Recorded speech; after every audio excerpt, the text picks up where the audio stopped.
वो खातून खुशबख्त नहीं हो सकती जिसका महर ज्यादा हो। मुझे वैसे एक निकाह पढ़ाने का इत्तेफाक हुआ, मैंने कहा जी महर बताओ कितने रखूं। उसने कहा मौलाना 5555 मरतबा आले नबी पर अहले बैत पे दुरूद।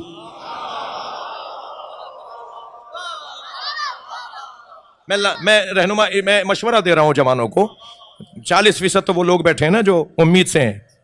मेरी मुराद यह है कि उनकी शादियां होनी है, ठीक है, तो तय करो अभी से, आप जहां तुम्हारा तय पाए उसको कहो कितना अच्छा महर है। उसने कहा मेरा महर यह है कि 5555 मरतबा ये सलवात पढ़ेगा तब मेरा महर अदा होगा। बाज बच्चियां जो लिखवाती हैं कि ज़ियारात मकामात मुक़द्दसा की, ठीक है, दर सूरत इम्कान मुमकिन होने की सूरत में। तो मेरे बच्चों जवानों, महर के हवाले से भी बच्चियों से भी कहूँगा कि ज़रा अपना रुख, अपनी सोच का रुख तब्दील करो। तो महर मौला अली देंगे, सैयदा का महर अली देंगे और अली ही लोगों को जन्नत में ले जाएंगे।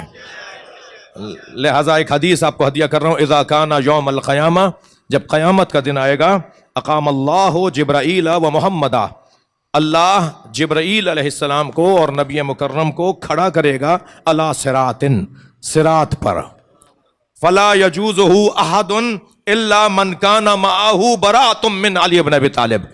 और ये दोनों हस्तियां किसी को सिरात से गुजरने नहीं देंगी जब तक उसके हाथ में अली की तहरीर ना हो। अली लिख कर दें कि ये जन्नत में जाएगा, तब जाकर वो जन्नत में जाएगा। सलवात पढ़ ले मोहम्मद वाले।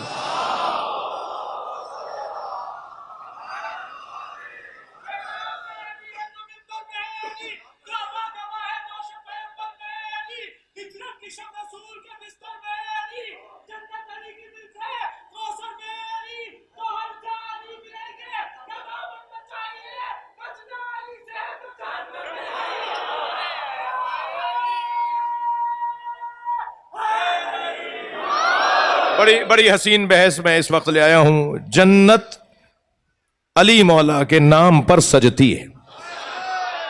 अल्लाह ने जन्नत को जो मखमली पर्दों से सजाया है, उन पर्दों पे जो निगार लिखे हुए हैं ना, नक्श लिखे हुए हैं, वो अली अली का नक्श है। हदीस सुनाइए मैंने आपको। जन्नत के 8 दरवाजे दोज़ख के साथ हैं। एक दरवाजा अल्लाह ने दोज़ख का कम रखा है क्योंकि वो भेजना कम चाहता है, वो जन्नत में ज्यादा भेजना चाहता है। तो जन्नत के 8 दरवाजों पर अलीउन वलीउल्लाह तक कलमा लिखा हुआ है सुन्नी शिया की किताबों में। जन्नत में जब तेज हवा चलती है, थक गए आप, जन्नत में जब हवा चलती है तो वो सदा सदाए सरसर नहीं है। ये शायर हजरात नज्म करते हैं ना, सदाए सरसर, हवा की आवाज। जन्नत की हवा की आवाज सदाए सरसर नहीं है। अली अली अली, ये अली अली की आवाजों से जन्नत में हवा चलती है। जन्नत और दूसरा नाम अली। ये हो नहीं सकता कि कोई जन्नत का ख्वाहिश करे, जन्नत की ख्वाहिश करे और वली से प्यार ना करे। बात बहुत रोशन है, बात मेरी पूरी नहीं हो रही। तकब्बुर वो करे जिस जैसा कोई ना हो। अली इब्न अबी तालिब मेरे मौला तकब्बुर नहीं करेंगे, इसलिए कि अली जैसी सैयदा हैं। सिर्फ अल्लाह की जात है जिस जैसा कोई नहीं है। लैसा कमिस्लिही शै, मुवाहिदों का मजमा है, तौहीद मानने वालों का मजमा है, नमाजियों का मजमा है। लैसा कमिस्लिही शै, अल्लाह जैसा कोई नहीं है। तो बस वही है जो कह सकता है अल मुतकब्बिर। अपने आप को मुतकब्बिर अगर कोई कह सकता है तो सिर्फ अल्लाह है। मौला अली तकब्बुर नहीं करेंगे, फख्र करेंगे। भाई कुछ कहने जा रहा हूं, मौला अली कभी तकब्बुर नहीं करेंगे। अली जब कहेंगे, जब करेंगे, फख्र करेंगे। जब सासा इब्ने सोहान रजी अल्लाह ताला अन्हु ने पूछा अलीयुन मेरे मौला से, या अली अंता अफजलुन अम आदम, आप अफजल हैं या हजरत आदम? अफजलियत अली की गुफ्तगू इस जगह ले आओ। भाई इशारे में बात करूंगा। अफजलियत अमीरुल मोमिनीन की गुफ्तगू इस मयार पर ले आओ कि लोग सोचना ही छोड़ दें कि कौन अली के बराबर था। हम तो बात मुकायसा कर रहे हैं मौला अली की जबान से। भाई अगर हदीसें आपके यहां हैं तो हदीसें हमारे यहां भी हैं। हजरत सासा इब्ने सोहान फरमाते हैं कि आप अफजल हैं या आदम? मेरे मौला मुस्कुराए, फरमाया तज़कियतुन्नास अला अलसिनतिहिम कभी, अपनी जबान से अपनी तारीफ करना कभी है। अपनी जबान से क्या फार्मूला है, क्या कावानीन है? फरमाते हैं अपनी जबान से अपनी तारीफ करना कभी है। वलाकिन व अम्मा बि नेमत रब्बिका फहद्दिस, मगर अल्लाह ही ने कहा है कि नेमतों को दोहराओ। मैं तो अल्लाह की नेमतों को दोहरा रहा हूं। अब मौला अली ने फरमाया कि जब पूछा क्या, जब ये सवाल का जवाब अब दे रहे हैं अली, फरमाते अना अफजलो मिन आदम, मैं आदम से अफजल हूं। शागिर्द भी हो तो ऐसा। सासा इब्ने सोहान ने फौरन फरमाया लिमादा, कैसे आप आदम से अफजल हैं? तो मौला ने फरमाया उन्हें गंदुम से रोका गया था, मुझे गंदुम से रोका नहीं गया, मैंने कभी जिंदगी भर गंदुम को हाथ नहीं लगाया। अल्लाहु अकबर। फिर ये सवाल बड़ा तवील है, मगर मैं अपने मजमून से दूर होने का खौफ हो रहा है कि अली मौला अगर कभी बोलेंगे ना अपने बारे में तो फख्र करेंगे, अल्लाह की नेमत को बयान करेंगे, अपनी तारीफ नहीं कर रहे। खुद इस जात का मनसब है हिदायत पहुंचाना, और कभी हिदायत पहुंचाने में ये खामोश रहते हैं तो हिदायत होती है, और कभी ये बोलते हैं तो हिदायत होती है। मौला जब अपने फजाइल बयान कर रहे हैं अपनी जबान से तो गोया हिदायत फराहम कर रहे हैं, लोगों को रहनुमाई फराहम कर रहे हैं। मगर मैं एक बात आपके साथ करता हुआ गुजरूं और इस जुमले को मुकम्मल करूं कि अली तकब्बुर नहीं, फख्र करेंगे। लोग 4 चीजों पर तकब्बुर करते हैं, गाड़ियों पर तवज्जो, सवारियों पर, कुछ देर पहले मैंने ना तमाम बात छोड़ी थी उसे मुकम्मल कर रहा हूं, सवारियों पर तकब्बुर करते हैं। दुनिया के लोग सवारियों पे तकब्बुर करते हैं, अली सवारी पर तकब्बुर क्या करे जो दोषे नबी का सवार हो।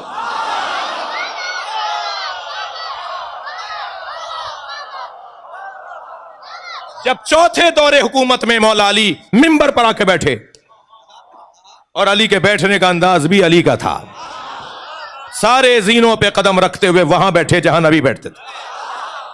मजमा देख रहा है, मस्जिद खचाखच भरी हुई है, मौला अली वहां बैठे हुए हैं जहां नबी बैठते थे, क्योंकि तरतीब यह रही कि हर आने वाली शख्सियत, हर आने वाला हाकिम एक जीना छोड़ छोड़ कर बैठता रहा। एक सलवात पढ़ लें मोहम्मद व आलि मोहम्मद।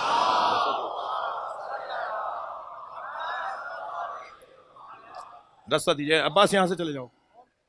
एक सलवात और पढ़े, एक और सलवात।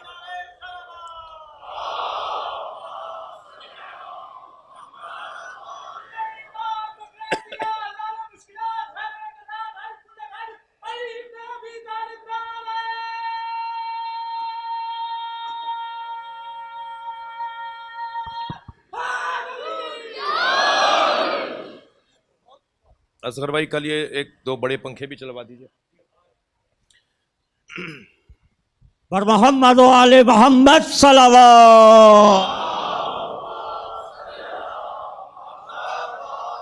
तवज्जो मेरे साथ है।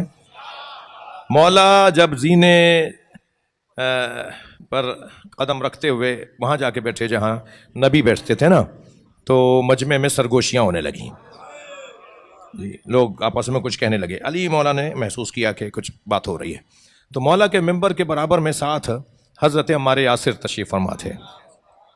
हज़रत अम्मार अलैहिस्सलाम रिज़वानुल्लाह ताला अलैह वो मौला अली के दफ्तरदार थे, मौला अली के दफ्तरदार थे। सारी मुलाकातें मौला के मामला उमूर हुकूमत में जो ज़ाती पर्सनल जो दफ्तरदार शख्सियत की होती है वो हज़रत अम्मार थे। तो जब सरगोशियाँ होने लगीं तो मौला ने अम्मार को मुखातिब करके कहा, अम्मार ये क्या बातें कर रहे हैं, ये क्या बोल रहे हैं? तो अम्मार ने आवाज़ देकर कहा, या अली ये कह रहे हैं कि आप वहाँ बैठ गए जहाँ नबी बैठा करते थे। तो मौला ने खुतबे के दरमियान एक हसीन तरीन तारीख़ी जुमला फरमाने लगे तवज्जो चाहूँगा। मौला फरमाते हैं, माँ हाज़िहिल आवाद, मिंबर पे हाथ मारा, माँ हाज़िहिल आवाद, ये लकड़ियों का ढेर क्या है? माँ हाज़िहिल आवाद, ये लकड़ियों का ढेर क्या है? अना राकिबु कित्फ़े नबी, मैं दोषे नबी का सवार हूं। सलवात पढ़े मोहम्मद व आलि मोहम्मद।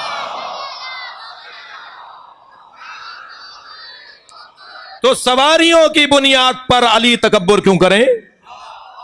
दुनिया की कौन सी सवारी है जो अली की सवारी के बराबर हो? कपड़ों की बुनियाद पर। भाई अब तो मजमून आपके हाथ में आ गया। कपड़ों की बुनियाद पर अली तकब्बुर क्यों करें जब अली के बच्चों के लिए जन्नत से कपड़े आए? तवज्जो कर लिया आपने? और तकब्बुर किस बात पर होता है? मकान, मकान बहुत बड़ा बनाया है, बड़े पैसों वाला, बड़ा कीमती, वो मकान पर तकब्बुर क्यों करे जो काबे में पैदा हुआ हो?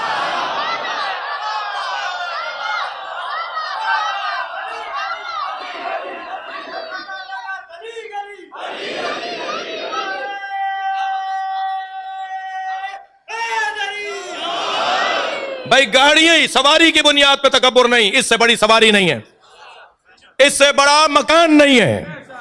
और जमीन की बुनियाद पर वो तकब्बुर क्यों करे जो खुद अबू तुराब हो? थक रहे हैं आप मेरी बातों से? जमीन की बुनियाद पे वो तकब्बुर क्यों करे जो खुद अबू तुराब हो? और ग़िज़ा की बुनियाद पे वो तकब्बुर क्यों करे जिसकी ग़िज़ा लुआब मुस्तफा हो? सलावत पढ़े मोहम्मद वाल।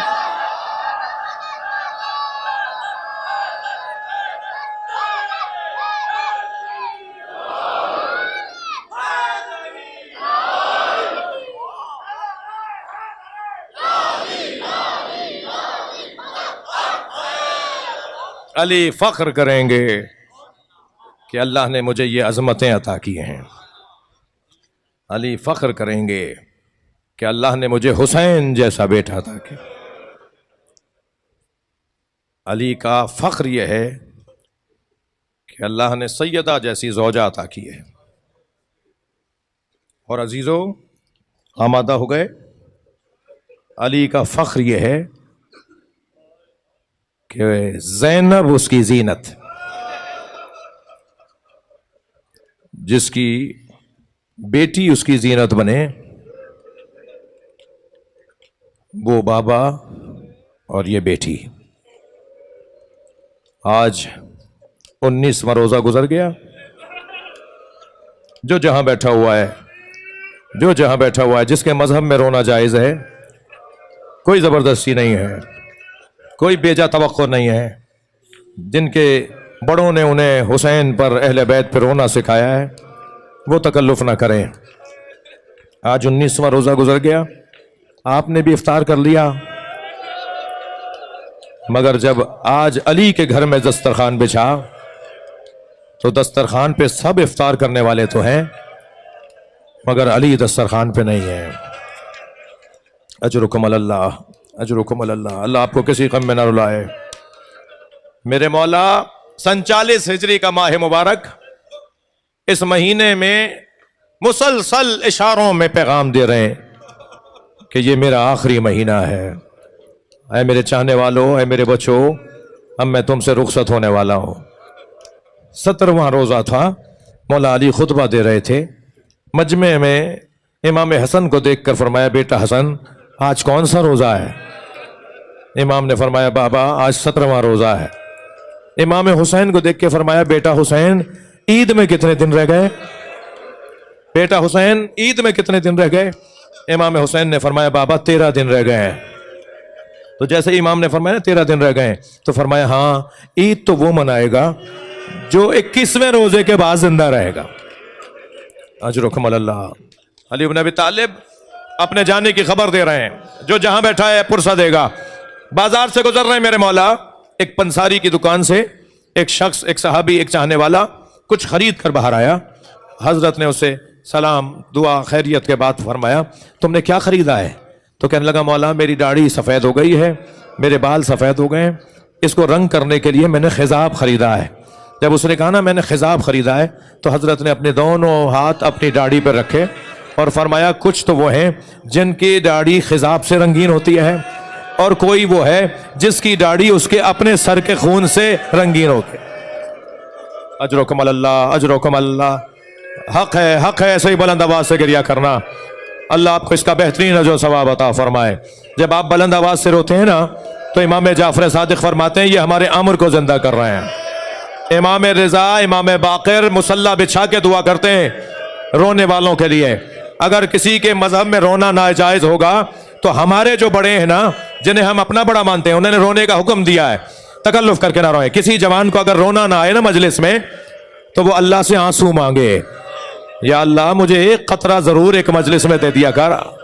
हाँ, मेरे मौला सारे महीने पैगाम देते रहे, पूरा महीना 17 के 17 रोजे किसी न किसी रिश्तेदार के घर में इफ्तार किया। एक दिन फरमाया, बेटा हसन, अपनी बहन उम्मे कुलसूम को मेरा सलाम, मेरी दुआ पहुंचाओ और कहो बहन से कि बाबा ने कहा है 18वां रोजा तुम्हारे घर इफ्तार करो। मजलिस में बेटियों वाले बैठे हैं ना, औलाद वाले बैठे हुए हैं ना, अगर बेटी के घर बाप आ जाए, मैंने अपनी बहनों को जितना खुश उस दिन देखा जिस दिन उनके घर हमारे वालिद जाते थे, आपके साथ भी यही कैफियत है। अगर बेटी के घर बाप आ जाए तो बेटी का वो ईद का दिन होता है। फरमाया उम्मे कुलसूम से कहो कि 18वां रोजा मैं तुम्हारे घर इफ्तार करूंगा।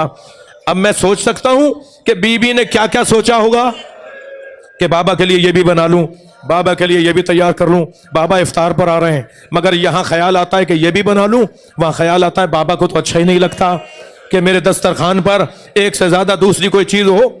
तो जनाब उम्मे कुलसूम ने जौ की रोटी, जो अली को बहुत पसंद है, एक ज़र्फ में दूध और एक बर्तन में दूध और एक ज़र्फ में नमक, ये 3 चीजें लाके रख दी। और जब मौला अली दस्तरखान पे आके बैठे ना, तो पहले दस्तरखान को देखा, फिर जनाब उम्मे कुलसूम खड़ी थी, उन्हें देख कर फरमाया, तुमने बाबा को भुला दिया? तुम्हारे बाबा के दस्तरखान पे कभी इतनी चीजें हुई?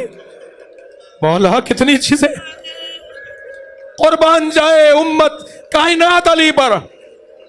बीबी ने फरमाया कि मैंने चाहा कि आगे बढ़ के नमक उठा लूं ताकि बाबा दूध और रोटी से इफ्तार कर लें, तो हाथ रोक दिया और फरमाया दूध उठा लो, नमक रहने दो। दूध उठा लो इसलिए कि कूफे में बहुत ही यतीम बच्चे हैं, अजरकम अल्लाह, कूफे में बहुत ही यतीम बच्चे हैं जिनके पास दूध पीने को दूध नहीं है। अली मौला ने नमक से और जौ की रोटी से इफ्तार किया। सारी रात इबादत के मुसल्ले पर रहे, मुसल्ला इबादत पे रहे। बीबी फरमाती है मेरे घर ठहरे हुए थे, मैं मुसलसल मुतवज्जे थी कि बाबा को किसी चीज़ की ज़रूरत ना हो, लेकिन हर कुछ देर के बाद उठते थे, सहन में जाकर आसमान पे कुछ ढूंढते थे, सहन में जाकर आसमान पर कुछ ढूंढते थे। तो मैंने देखा कि बाबा कई मरतबा बाहर गए हैं, जैसे कुछ तलाश कर रहे हो। तो एक मरतबा जब बाहर गए और आसमान को देखकर कुछ कहने लगे, तो मैं बिल्कुल पीछे करीब आके खड़ी हो गई। तो मैंने जुमला सुना कि बाबा कह रहे थे हाज़िही लैलतुल लती क़द वुइदतु, ये वही रात है जिसका मुझसे वादा किया गया। तो मुझसे रहा नहीं गया, मैंने कहा बाबा ये कौन सी रात है? कहा उम्मे कुलसूम तुम्हारे नाना ने मुझसे वादा किया था कि 19वीं की सुबह तुम्हें कत्ल कर दिया जाएगा। इन्ना लिल्लाह, अली की ज़बान मुबारक पर कलमा इस्तरजा जारी हुआ, इन्ना लिल्लाहि व इन्ना इलैहि राजिऊन। मेरे मौला ने खुद को आमादा किया, अमामा सर पे रखा, नालैन पैरों में ली, अबादोश पे ली, कमर में पटका बांधा और बीबी उम्मे कुलसूम को रुखसत करके अलविदा, ऐ मेरी बच्ची अलविदा, ये कहकर मेरे मौला घर से हुजरे से बाहर आए। सहन में जो पहुंचे तो एक मर्तबा दीवारों को देखने लगे, दरवाजे को देखने लगे। बीबी ने फरमाया बाबा कोई बात है? फरमाया तुम्हारी दीवारें मेरा नौहा पड़ रही हैं, तुम्हारी दीवारें मेरा नौहा पड़ रही हैं। अली ने यह जुमला कहा, एक मर्तबा बत्तखें दौड़ती हुई आई, मौला के सामने आकर खड़ी हो गई, मौला की आबा को अपनी चोंच में लेने लगी, गोया बोसे देने लगी। मौला ने फरमाया उम्मे कुलसूम तुम्हारे घर के जानवर भी मेरा नौहा पड़ रहे हैं, अगर इन्हें संभाल सको तो रखना वरना आजाद कर देना। आगे बढ़े तो जंजीरें दर कमर में लिपट गई और उसको खोला तो पटका भी मौला का खुल गया। पटका गिर रहा था जमीन की तरफ तो उसे उठाया और कमर में बांधते हुए फिर एक शेर पढ़ा जिसका मतलब यह था अली अब अपनी कमर कसो मौत के लिए, अब मौत के लिए अपनी कमर को कस लो। अली ने अपना पटका बांधा, घर से निकले। अज़ादारों मैंने एक जुमला जल्दी में कह दिया, घर से निकले। कोई पूछे जनाबे ज़ैनब से, कोई पूछे जनाबे उम्मे कुलसूम से, ये जो अली जा रहे हैं ना अभी अपने पैरों पर वापस नहीं आएंगे। एक मर्तबा मस्जिद में पहुंचे, अब्दुर्रहमान इब्ने मुलजिम जो औंधा लेटा हुआ था, उसे आवाज देकर कहा, उठ, नमाज का वक्त करीब है। अल्लामा ज़ीशान हैदर जवादी का बड़ा अजीब जुमला है। अलीफ अली अली के इस जुमले पर अल्लामा ज़ीशान हैदर जवादी कहते हैं, जो अली अपने कातिल को बेनमाजी पसंद ना करे, वो अपने चाहने वालों को बेनमाजी कैसे पसंद करेगा। आवाज दी, उठो, नमाज का वक्त है। अब ये खड़ा हुआ, मौला मेहराब में गए। मेरे मौला ने पहले नमाज शब को मुकम्मल किया और फिर अजान हुई तो मगर यह आखिरी अली की नमाज जो अली मस्जिद में पढ़ाने आए हैं, यहां अजान मुकम्मल हुई, अली ने इकामत कही, पहली रकत का पहला सजदा। जो जहां बैठा है पुरसा देगा, पहली रकत का पहला सजदा। मैं कुछ कहने जा रहा हूं, मैं कुछ बयान करने जा रहा हूं। आप हर साल ये जुमला सुनते हैं और इस मजलिस में बहुत देर से मुंतजर थे कि वो साल में सुनने वाला जुमला आज फिर सुने। अली की पहली रकत का पहला सजदा। अब्दुर्रहमान इब्ने मुलजिम ने सफ से निकलना शुरू किया। वो तलवार निकाली जो 1000 दिरहम में खरीदी थी, जिसे 1000 दिरहम के जहर में बुझाया था, फिजा में बुलंद की। अली के सर पे जरबत का लगना था। आवाज आई, फुस्तु व रब्बिल काबा, रब्बे काबा की कसम, अली कामयाब हो गया। उधर अली मौला के सर पे जरबत लगी, उधर मौला अली का रुखसार जमीन पर लगा। मैं मौला को सलाम करूंगा, मौला आपका और आपके बच्चों का ये मुकद्दर है, आपके बच्चों की ये मुसीबत है, यही मसाइब हैं जो आपके घर पर आए। अली का रुखसार जमीन पर लगा। आज मेहराब मस्जिद में अली का चेहरा जमीन पर लगा। कल हुसैन घोड़े से गिरेंगे, कल हुसैन घोड़े से गिरेंगे। अस्सलाम अला खद्दे तरीब, सलाम हो उस रुखसार पर जो जमीन के बल गिरा, सलाम हो उस चेहरे पर जो जमीन के बल जमीन पर गिरा, जो जमीन के बल जमीन पर आया। अजो कमल अल्लाह। और सलाम हो ज़ैनब पर जो ऊंट से गिराई गई, सलाम हो सकीना पर जो चलते ऊंट से गिराई गई। अजरो कमल अल्लाह। रो रहे हैं ना, आवाजें बुलंद हैं। एक और सलाम कर लूं, सलाम हो उस बाजू बुरीदा अब्बास पर, सलाम हो उस बाजू बुरीदा अब्बास पर जो उस वक्त गिराया गया जब अब्बास के बाजू न थे। ऐ अब्बास को रोने वालों, ये तो बताओ जिसके बाजू ना हो। अजरो कमल अल्लाह। हक है ऐसे ही बुलंद आवाज से रोना। बस चंद जुमले और सुन लीजिए अज़ादारो। मेरे मौला हसन आगे बढ़े। मौला अली का सर आधा नीम शिगाफ्ता हो गया था, तलवार अली के आधे सर में जा चुकी थी, मौला के सर से खून बह रहा था। इमाम हसन ने पट्टी बांधना शुरू की तो मेरे मौला ने हाथ रोकते हुए फरमाया, बेटा पहले मुझे ये बताओ मेरी दाढ़ी रंगीन हो गई? अजीब अली का इत्मीनान है। बेटा पहले ये बताओ मेरे सर के खून से मेरी दाढ़ी रंगीन हो गई? कहा बाबा आपके सर के खून से आपकी दाढ़ी रंगीन हो गई। तो फरमाया सदाका रसूलुल्लाह ने सच कहा था कि अली ऐसा दिन भी आने वाला है। मेरे मौला हसन से फरमाया, बेटा नमाज मुकम्मल करवाओ। बस आखिरी जुमले। इमाम हसन ने नमाज जमात को मुकम्मल किया। मौला को मेहराब की दीवार से बिठा दिया गया, लगा कर बिठा दिया गया। हजरत को तकिया देकर हजरत को दीवार से लगा कर बिठा दिया गया। अब यहाँ नमाज मुकम्मल हुई। जैसे ही इमाम हसन ने जमात मुकम्मल की ना, तो बाबा को उठाना चाहा। अल्लाह अकबर। जो अली मौत को बचपने में मार चुका हो, जो अली इब्न अबी तालिब जिसका पोता ये कहता हो कि मौत मेरे नजदीक शहद से ज्यादा मीठी है, जो किसी मैदान में भी ये न बोला हो, वो आज कह रहा है हसन मेरे पैरों में दम नहीं है, हसन मेरे पैरों में दम नहीं है, बेटा मुझसे चला नहीं जा रहा। एक कालीन मंगाया गया, एक कालीन मंगाया गया। कालीन पर मौला अली को, गिलम पे मौला को लिटाया गया। अब बच्चे हैं जो मौला को उठा रहे हैं। बस आखिरी जुमले अज़ादारो। इमाम हसन उठा रहे हैं, इमाम हुसैन, हजरत अब्बास, मोहम्मद हनफिया, ये बच्चे मौला को उठा रहे हैं। अचानक मौला के चेहरे पर एक आंसू टपका। मौला ने आंखें खोल कर देखा तो इमाम हसन रो रहे थे। फरमाया, बेटा हसन जो हक की खातिर जीता है उसे ये दिन देखना पड़ता है, बेटा गिरिया नहीं करो। अचानक निगाह गई अब्बास पर। क्या देखा? अब्बास से अलमदार रो रहे हैं। फरमाया, अब्बास खबरदार गिरिया ना करो। फिर ढूंढने लगे तो इमाम हुसैन को देखना चाहा। इमाम हुसैन को जो आंखें खोल कर देखा तो हुसैन भी रो रहे थे। सुनेंगे क्या फरमाया? बेटा हुसैन आंसू साफ करो, तुम्हारी मां को तुम्हारा रोना गवारा नहीं था। जहरा उस दिन बहुत मुस्तरब होती थी।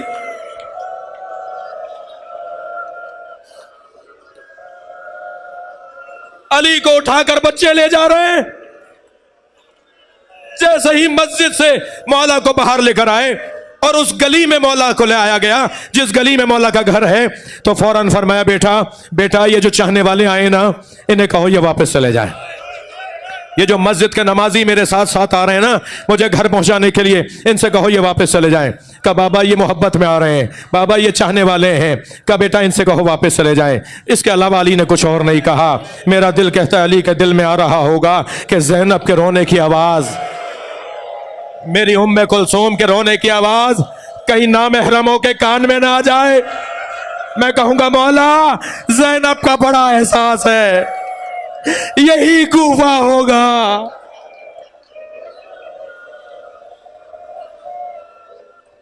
अजरो कमल अल्लाह। बस आखिरी जुमले अज़ादारो, बार बार आवाज देते रहे, सारे रस्ते अली कहते रहे, हुसैन गिरिया ना करो, अब्बास गिरिया ना करो, हसन आंखों से आंसू साफ करो। अली रस्ते भर बेटों से कहते रहे, जुमले को महसूस कीजिएगा, अली रस्ते भर बेटों से कहते रहे गिरिया ना करो, गिरिया ना करो, बेटों को रोकते रहे गिरिया ना करो। जैसे ही घर में दाखिल हुए ना अली को लेकर, सामने से ज़ैनब को देखा तो अली ने ज़ैनब को देख के रोना शुरू किया। जो बेटों को रोक रहा था